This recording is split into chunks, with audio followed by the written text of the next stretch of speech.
Somos Grupo Aval. Todas las noticias de Colombia y el mundo en la FM. 6 de la mañana, 30 minutos. Miren dónde estamos. El senador Miguel Uribe lucha por su vida en una clínica de Bogotá. El país lo acompaña en la oración y le dice fuerza a Miguel.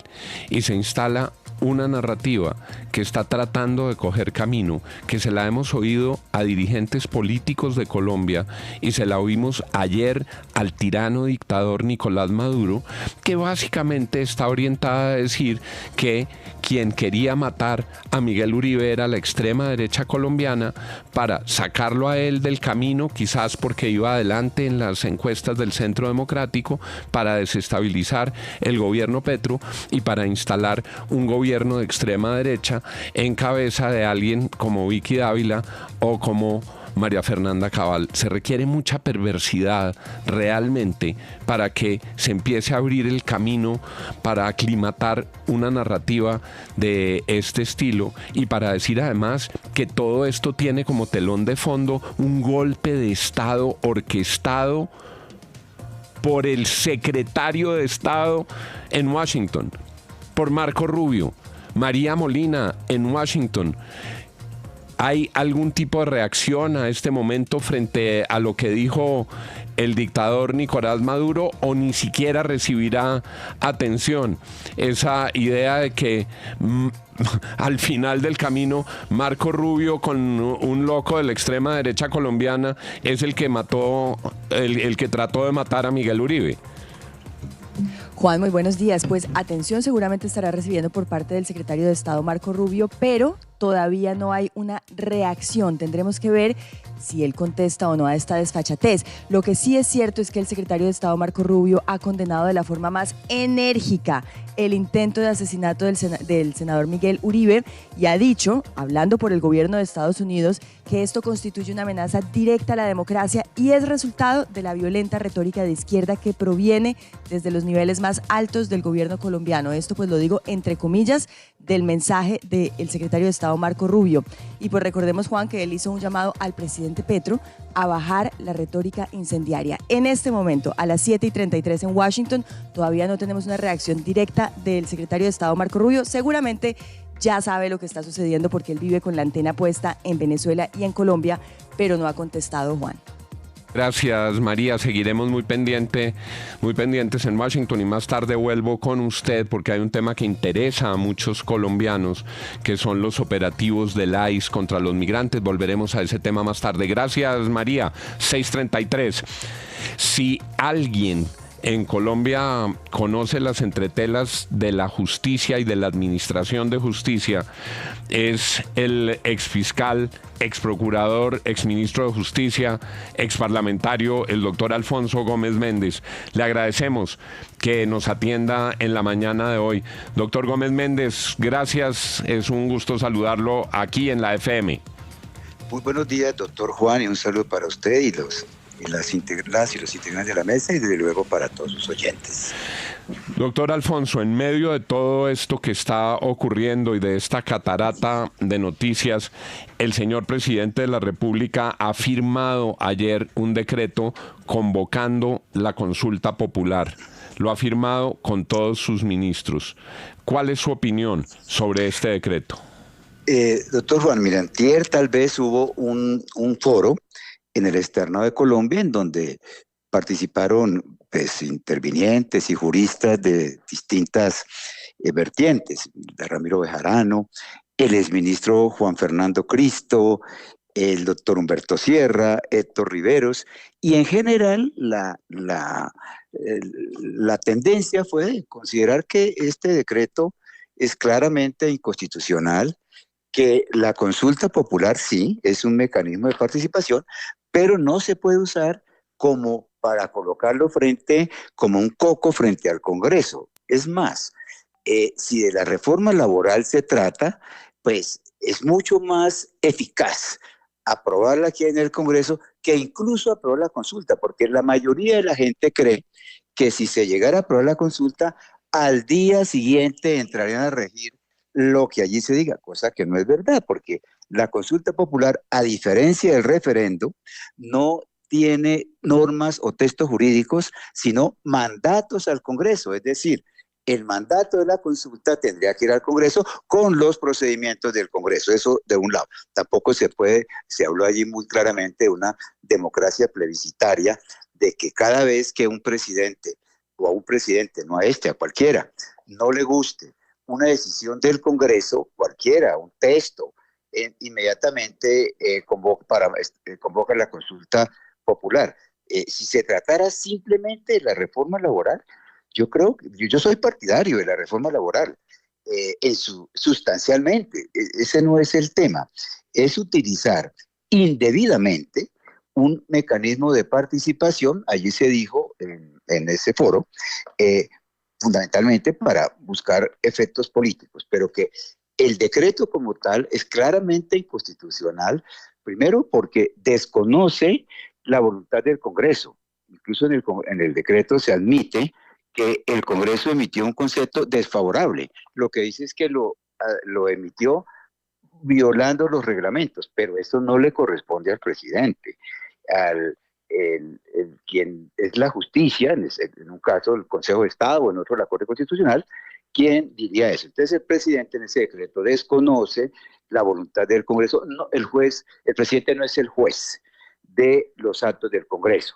Juez de los actos del Congreso, en un caso el Consejo de Estado, en otro caso la Corte Constitucional. Incluso yo mencioné, hay un estudio muy serio que hizo el expresidente de la Corte Constitucional, Antonio José Lizarazo, en donde claramente demuestra, es tan elemental esto, que por qué no se puede usar la excepción de inconstitucionalidad en este caso frente a una decisión del Congreso. Yo pienso que el presidente, y en este caso pues a sus ministros, pues se le fueron las luces, porque si bien uno puede, como iba a aprobar la reforma laboral, es más, por ejemplo, el tema del salario triple. Antes, mucho antes, por ahí en el 65, Guillermo León Valencia dictó un decreto de estado de sitio estableciendo el salario triple en el caso dominical. ¿Verdad? Que yo pienso que el tema no es ese, pero sí hay un claro desbordamiento que lo menciona el magistrado Lizarazo en ese concepto, que también lo analizamos en ese foro del externado. Fundamentalmente es eso, doctor Juan. Muchas gracias, doctor Alfonso. Nosotros seguimos atentamente las voces en ese foro en la prestigiosa Universidad Externado y seguimos atentamente su intervención. En ese momento se advertían los riesgos, pero aún no se había expedido el decreto. Ahora, expedido el decreto, ¿qué sigue, doctor Alfonso? Yo pienso, no estoy de acuerdo con la tesis implícita en el decreto de que hay una excepción de inconstitucional de un lado. Dos, que esto es de competencia de la Corte Constitucional, porque incluso el presidente ordena enviar a un control automático. El control automático solamente está en la Constitución frente a los decretos de excepción. A mi juicio, lo que viene ahora es el análisis por parte del Consejo de Estado de ese decreto, que es un decreto administrativo con efectos electorales. Y tendríamos que esperar la decisión del Consejo de Estado y aceptarla. Yo pensaría, pero eso es mi opinión, que el Consejo de Estado podría incluso decretar la suspensión provisional de ese decreto. O sea, ¿se equivocó el presidente Petro al mandarlo a la Corte Constitucional y no al Consejo de Estado? Sí, doctora Darcy, porque el control automático que lo señala la Constitución es sobre decretos de estado de sitio. Es más, si se acepta la tesis de que es la Corte Constitucional, se pronuncia después de que, es decir, de que se surte todo el proceso. Exacto. La Corte Constitucional se pronunciaría después y no eso al es lo que comienzo. están buscando, eso es lo que están buscando, que la Corte, claro, están buscando que la Corte Constitucional entonces se pronuncie y de pronto diga, no, sí era inconstitucional, pero ya se hizo la consulta. Exactamente. Doctor Alfonso,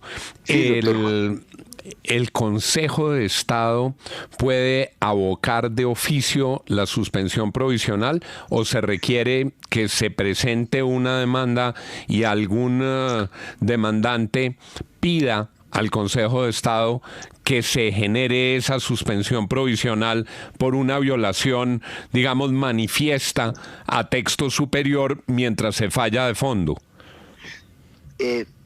No lo puedo hacer de oficio, pero pienso que no van a faltar demandantes en este sentido. Creo que ya lo anunciaron además. Creo que hoy apenas lo publiquen, creo que hoy van a presentar Miguel Uribe lo había anunciado. Las demandas, y el propio Miguel Uribe lo había anunciado, y ayer ya varias personas lo habían anunciado. Don William Calderón. Doctor Gómez, ¿esto puede considerarse, como han dicho algunas voces de la oposición, un autogolpe? No sé, yo creo que pues dijéramos que es yo no entraría en esa calificación para no entrar en el terreno del lenguaje presidencial, pero lo que sí me parece es que es un desconocimiento claro de la Constitución y de las funciones del Congreso. Ojalá esto no lleve a lo que hizo en su época el presidente Ospina Pérez en el año 49, que alegando motivos de orden público decretó el cierre del Congreso. Ahora, doctor Gómez Méndez, los ministros en su totalidad, bueno, hay 4 excepciones de ministros que no estaban en el país o no estaban disponibles al momento de haberse emitido el decreto. Los ministros que firmaron eventualmente pudieron haber cometido un prevaricato o algún otro delito. Pues mire, eso fue una mención marginal que yo hice en ese foro, tomando el concepto del doctor Lizarazo, pero William, yo creo que eso no es lo esencial. Parece que, entre otras cosas, porque si se trata del presidente, por ejemplo, ya sabemos lo que pasa con las decisiones contra este y los anteriores presidentes por el sistema que tenemos. Yo no me concentraría tanto, la verdad, en el tema penal, sino en el tema político. Sí, exfiscal. La otra gran pregunta es, pues, ¿qué va a pasar? Porque si el presidente firma un decreto convocando a unas elecciones, a quien le corresponde hacer esas elecciones es a la registraduría, y el registrador Hernán Penagos hasta ahora en toda esta controversia no ha dicho nada. ¿Qué debería hacer el registrador nacional en este momento? Pues el registrador está en una encrucijada, porque de un lado tiene una decisión del presidente del Senado, del doctor Efraín Cepeda, que le dice: la consulta no reunió uno de los requisitos indispensables señalados en el artículo 104 de la Constitución y en la ley 134 y 1757.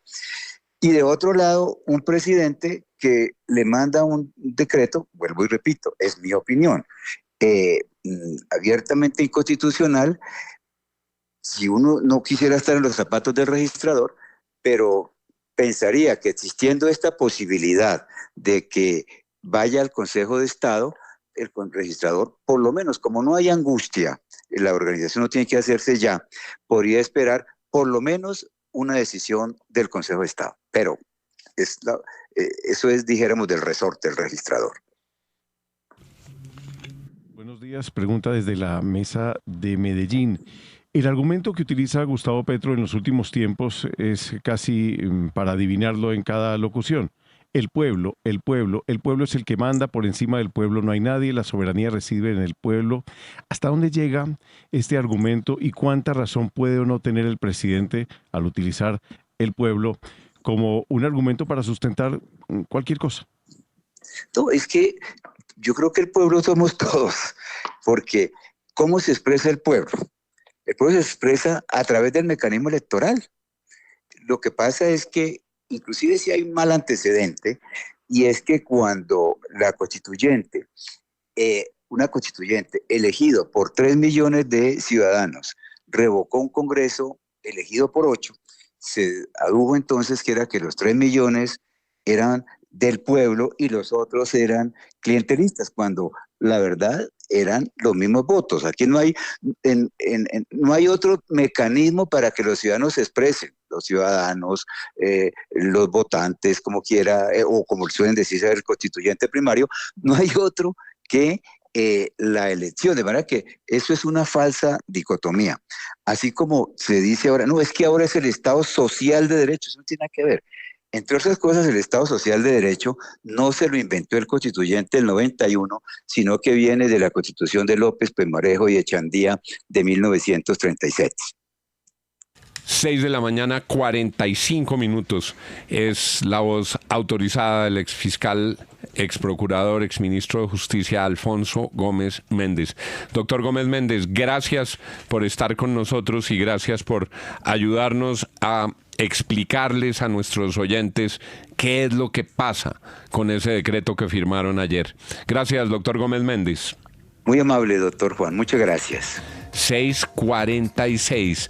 Es que va quedando claro lo que realmente hay en el trasfondo de la firma de este decreto. Darcy, que no fue firmado por todos, ¿no? ¿Quiénes estamparon la rúbrica, como decían antes? ¿Quiénes de puño y letra firmaron y cuáles ministros no lo firmaron? Miren, no lo firmó el ministro de Minas, Edwin Palma. Firma un encargado. Firma un encargado, José Luciano Sanín Vázquez. Viceministro. Sabe que él lo tienen encargado, no, ni siquiera es viceministro. Está en la agencia de minería o algo así, encargado. ¿Sabe quién es él? Él es el esposo de la señora Carelles, la que estaba ternada para la Corte Constitucional, Caselles. Exactamente. No lo firmó la canciller Laura Sarabia. Está de viaje. Está de viaje coincidencialmente. Convenientemente. Pero hoy hay fax y el fax todavía existe, Darcy, ¿no? No, pues uno hace unas firmas electrónicas. Ah, bueno, eso. Sí, el fax era de la época del doctor Quijano. Un correo no lo firmó la ministra de Ambiente, la señora Lena Estrada Añocasi. No lo firmó el ministro de Justicia porque no se ha posesionado, por supuesto. Lo firmó en cambio Augusto Alfonso Ocampo Camacho, que debe ser el viceministro. Claro, firmaron los encargados y esto, si se presentan denuncias contra los señores ministros, en este caso, los que no eran titulares del despacho, pues por lo menos la plática de los honorarios de ese abogado se la van a ahorrar porque no estaban en esa tarea. En directo vamos a la Fundación Santa Fe de Bogotá. Reporte de última hora, parte médico sobre la evolución del senador Miguel Uribe. Diana Alvarado. Juan, parte médico número 6 desde la Fundación